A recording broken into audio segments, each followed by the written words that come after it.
CM योगी ने जनपद हरदोई में 541 करोड़ रुपए की 217 विकास परियोजनाओं का लोकार्पण और शिलान्यास किया है। इस दौरान मुख्यमंत्री ने संबोधित भी किया। क्या कुछ कहा, आपको सुनाते हैं। नारी शक्ति वंदन अधिनियम पारित होने के उपरांत आधी आबादी के अभिनंदन के लिए आयोजित आज के समारोह में प्रदेश सरकार में मेरे सहयोगी मंत्रीगण, जनपद के प्रभारी मंत्री श्री जेपीएस राठौर जी, प्रदेश के आबकारी मंत्री श्री नितिन अग्रवाल जी, प्रदेश सरकार में उच्च शिक्षा की राज्य मंत्री श्रीमती रजनी तिवारी जी,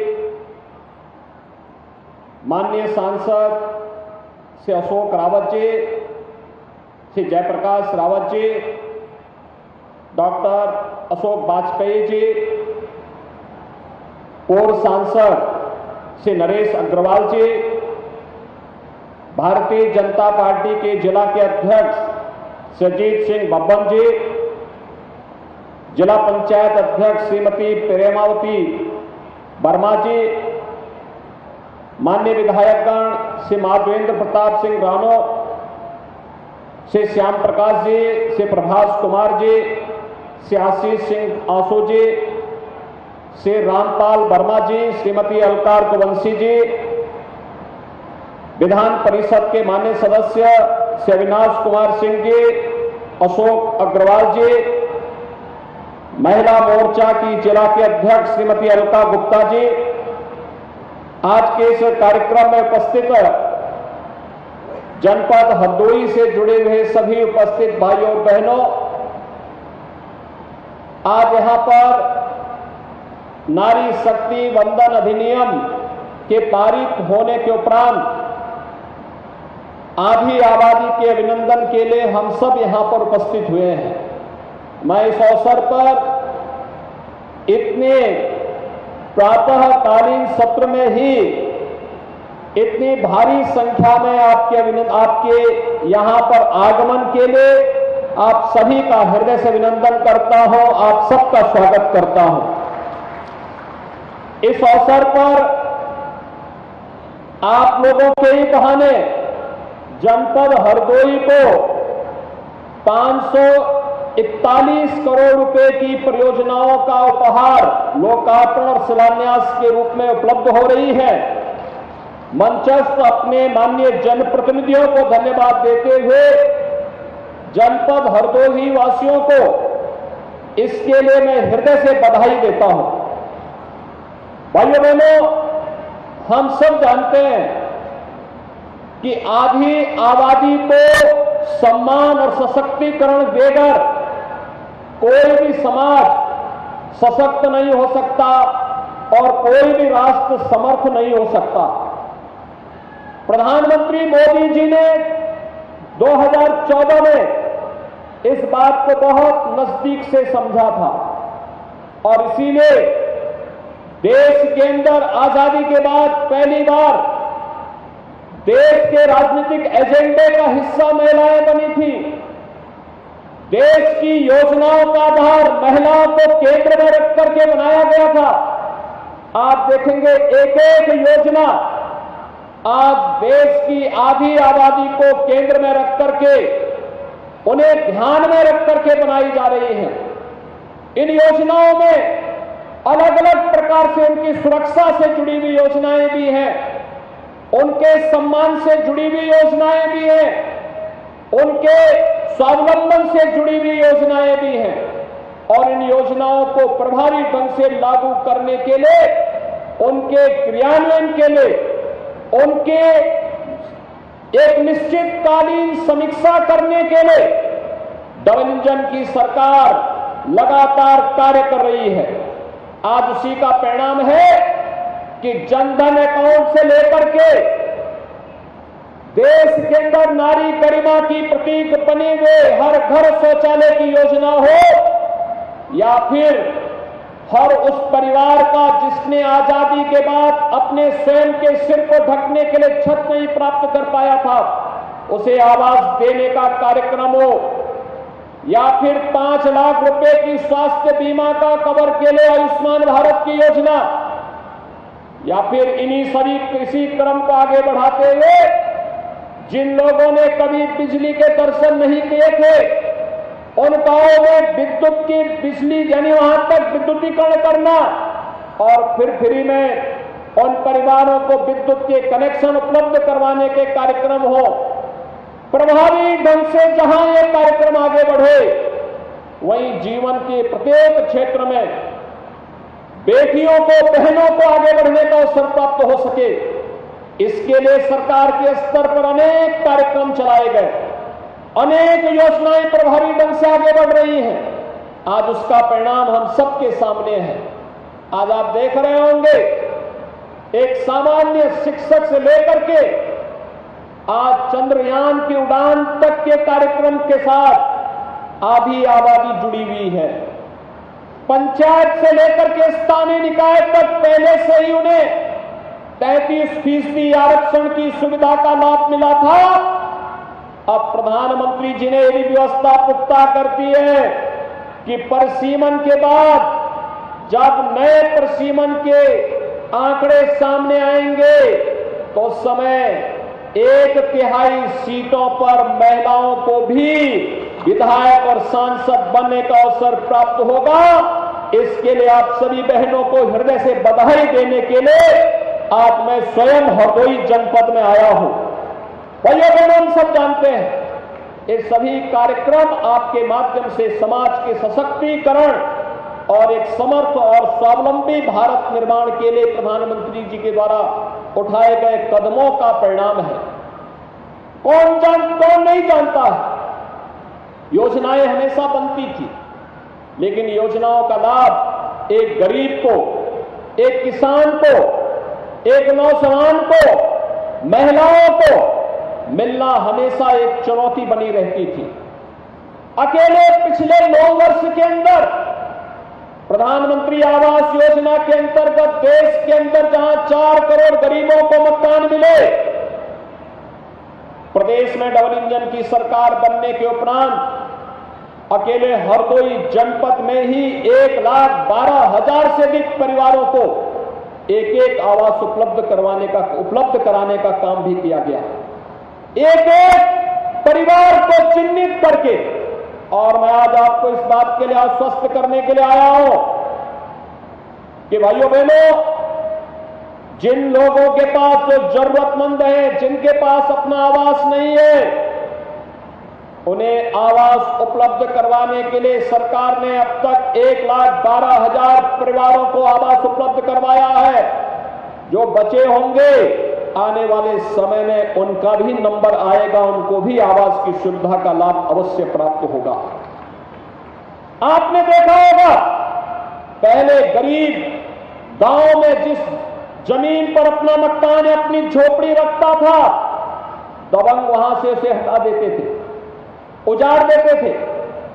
किसी आपदा की चपेट में मकान आ गया, दोबारा वहां पर मकान वह बना पाएगा इसका कोई भरोसा नहीं था।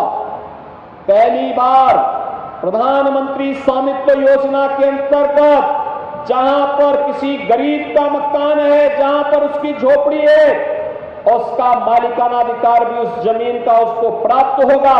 इसके लिए 75 लाख परिवारों को अब तक प्रदेश में सुविधा दी जा चुकी है और दिसंबर तक हम लोगों ने तय किया है कि प्रदेश में 1,25,00,000 परिवारों को यह अधिकार हर हाल में उपलब्ध होना है। उत्तर प्रदेश देश के अंदर पीएम स्वनिधि में आपने देखा होगा, इससे पहले ठेला, खोमचा, रेहड़ी और पटरी व्यवसायियों का कोई प्रोत्साहन नहीं होता था। ग्राम पंचायत या पंचायतों के द्वारा उन्हें अलग से प्रताड़ित किया जाता था, नगर निकायों में उनका शोषण अलग से होता था और जो कोई आता था उससे पैसे वसूली करता था। लेकिन भाइयों बहनों, आज पीएम स्वनिधि योजना के अंतर्गत बैंक से उन्हें जोड़ने की कार्रवाई करने के साथ, अगर वो डिजिटल पेमेंट के साथ वह व्यक्ति जुड़ा हुआ है, उसने ट्रेनिंग ले ली है, तो कोई भी पटरी व्यवसायी पीएम स्वनिधि योजना के अंतर्गत ब्याज मुक्त ऋण लेने का अधिकारी बन सकता है। और इसके तहत उत्तर प्रदेश के अंदर 14 लाख पटरी व्यवसायी अब तक लाभान्वित हो चुके हैं। यानी यह ज्यादातर इसमें महिला लाभार्थी हैं। ये चीजें दिखाती हैं कि जहां शासन की योजनाएं आई वे केवल योजनाओं तक सीमित नहीं रही, उन योजनाओं का लाभ भी क्रमिक रूप से उन्हें मिलता हुआ दिखाई दिया। परिवार स्वावलंबन की ओर अग्रसर बढ़ता हुआ दिखाई दिया। शोषण मुक्त समाज की जो कभी कल्पना होती थी, आज वह साकार होता हुआ दिखाई दे रहा है। और प्रदेश में डबल इंजन की सरकार आने के बाद भी जो कदम उठाए गए, आज उसके परिणाम भी हम सबके सामने हैं। आपने देखा होगा, आने के साथ ही हम लोगों ने प्रदेश के अंदर बेटियों की सुरक्षा के लिए, महिलाओं की सुरक्षा के लिए पुख्ता इंतजाम करवाया था और प्रभावी ढंग से इसे लागू करने के लिए भी कार्यक्रम बनाए गए। आज उसके परिणाम हम सबके सामने आते हैं। 1947 से लेकर के 2017 तक इन 70 वर्षों में उत्तर प्रदेश पुलिस बल में केवल 10,000 महिला कार्मिक थी। और आज मैं कह सकता हूं, पिछले 6 वर्ष के अंदर जिन अतिरिक्त भर्ती के कार्यक्रम को हमने सफलतापूर्वक प्रदेश में लागू किया, आज उसका परिणाम है उत्तर प्रदेश पुलिस बल में महिला कार्मिकों की संख्या वर्तमान में 40,000 है। ये 40,000 संख्या इस बात को बताती है कि महिलाओं के लिए जो पुलिस में भर्ती होना चाहती हैं, उन्हें जब भी आवश्यकता पड़ी तो हमने कहा प्रदेश में 20% महिलाओं के लिए व्यवस्था होनी चाहिए भर्ती की। और उसका परिणाम है 1.5 लाख भर्ती हुई, 1.5 लाख में 30,000 महिलाओं की भर्ती हो गई। भाइयों बहनों, सरकार की इच्छा शक्ति होनी चाहिए और सरकार अगर कार्य करने की चूक है, प्रभावी ढंग से योजनाओं को क्रियान्वयन पर जोर दे देगी, कोई कारण नहीं कि आज महिलाएं प्रत्येक क्षेत्र में आगे बढ़ रही हैं, तो उसके परिणाम भी हमारे सामने सुखद रूप से आ रहे हैं। अभी आपने एशियन गेम्स में देखा होगा, पहली बार प्रधानमंत्री जी के द्वारा चलाई गई योजना का लाभ किस रूप में प्राप्त हो रहा है। पहली बार आपने देखा होगा खेलो इंडिया, खेलो या फिट इंडिया मूवमेंट के परिणाम हम सबके सामने हैं। इसमें महिलाओं ने भी किस रूप में बाजी मारी है।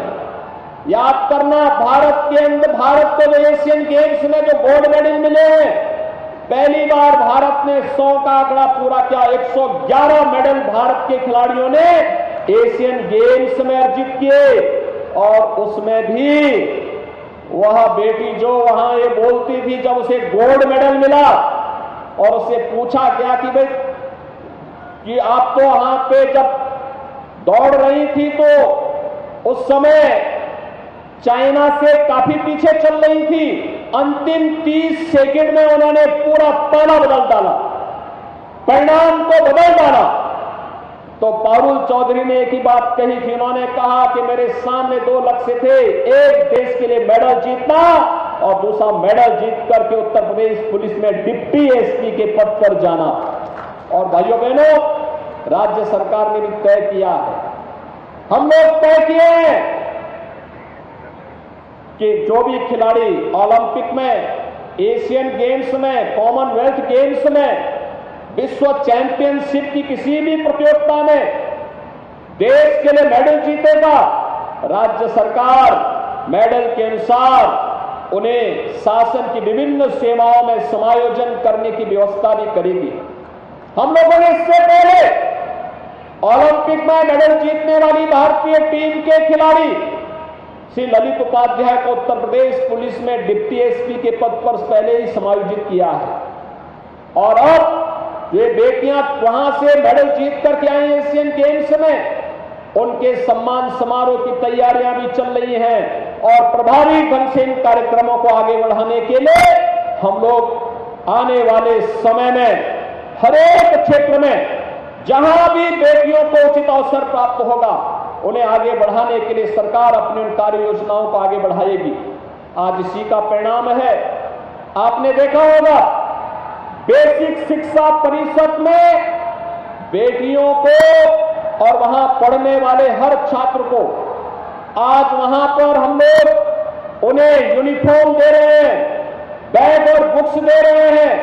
बेटा और बेटी के बीच में भेदभाव को समाप्त किया जा सके, उन्हें सम्मानजनक ढंग से आगे बढ़ने का अवसर प्राप्त हो सके, इसके लिए सरकार के स्तर पर 1,91,00,000 बेसिक शिक्षा परिषद के स्कूलों में अध्ययन करने वाले बच्चों के लिए 2 uniform, bag, books, shoes, socks, sweater, इसके लिए धनराशि डीबीटी के माध्यम से उनके अभिभावक के खाते में भेजने का कार्य किया जा रहा है। हर एक क्षेत्र में एक ओर सरकार के स्तर पर पढ़ाई निःशुल्क, दूसरी ओर मुख्यमंत्री कन्या सुमंगला योजना में भी बेटी के जन्म लेने से लेकर के बेटी के स्नातक तक की पढ़ाई के लिए 15,000 रुपए की राशि सरकार अब तक उन्हें उपलब्ध करा रही है।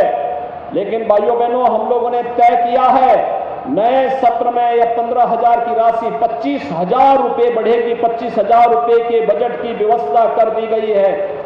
17 लाख बेटियां भी लाभान्वित हैं। आने वाले समय में और भी बेटियों को इसके साथ उनका रजिस्ट्रेशन करते हुए उन्हें हम इस योजना से लाभान्वित करने का काम करेंगे। मुख्यमंत्री सामूहिक विवाह योजना आपके सामने है। आपने देखा होगा बेटी की शादी के लिए किसी भी अभिभावक को पहले कर्ज लेना होता था। आज कर्ज लेने की आवश्यकता नहीं। अब तो बेटी की पढ़ाई से लेकर के उसके नौकरी की व्यवस्था तक, उनके आर्थिक स्वावलंबन, उनकी सुरक्षा से लेकर के उन्हें शादी ब्याह के योग्य बेटी हो गई तो मुख्यमंत्री सामूहिक विवाह की योजना उनका इंतजार कर रही है। और सामूहिक विवाह योजना में अब तक 3 लाख से अधिक बेटियों की शादी अकेले उत्तर प्रदेश के अंदर मुख्यमंत्री सामूहिक विवाह योजना के अंतर्गत किया जा चुका है, जिसमें राज्य शासन उन्हें 51,000 रुपए की राशि देती है। निराश्रित महिला पेंशन में 29 लाख से अधिक महिलाओं को 12,000 रुपए सालाना पेंशन की सुविधा का लाभ डबल इंजन की सरकार उपलब्ध करवाने का कार्य कर रही है। आज भाइयों बहनों, मैं आज इसी अभियान को आगे बढ़ाने की श्रृंखला में प्रधानमंत्री जी ने विधानसभा और संसद में 33% सीटों को महिलाओं के लिए आरक्षित करने का जो एक क्रांतिकारी कदम बढ़ाया है, इसके लिए उनके प्रति आभार और कृतज्ञता ज्ञापित करने और आप सबका अभिनंदन करने के लिए विशेष रूप से मैं यहां पर आया हूं। और मुझे प्रसन्नता है, अभी मैंने एग्जीबिशन देखा, यहां पे महिला लाभार्थियों को मंच पर सम्मानित होते हुए भी देखा है। और साथ साथ हरदोई जनपद को इन बहनों के नाते 541 करोड़ रुपए की मिल रही सौगात को दीपावली के उपहार के रूप में आपको देते हुए भी प्रसन्नता हो रही है। ये जो प्रयास है स्वास्थ्य केंद्रों का, शिक्षा के केंद्रों का, हर घर नल की योजना का, सड़क की योजनाओं का, विभिन्न प्रकार की समाज की आवश्यकता के अनुरूप योजनाएं बन सके, इसके लिए मैं हरदोई वासियों को बधाई देता हूं और आप सबको आश्वस्त करता हूं। ये डबल इंजन की सरकार केवल बोलती नहीं है, करके दिखाती भी है। और इसी को आज प्रभावी ढंग से यहां लागू करने के लिए माननीय जनप्रतिनिधिगण जहां प्रयास करते हैं, वहीं सरकार उसको परिणाम में बदलने का कार्य भी करती है। आप सबको मैं एक बार फिर से इन सभी योजनाओं की बधाई देते हुए अपनी शुभकामनाएं देता हूं। दीपावली की मंगलमय शुभकामनाओं के साथ अपनी वाणी को विराम देता हूं। धन्यवाद। जय हिंद।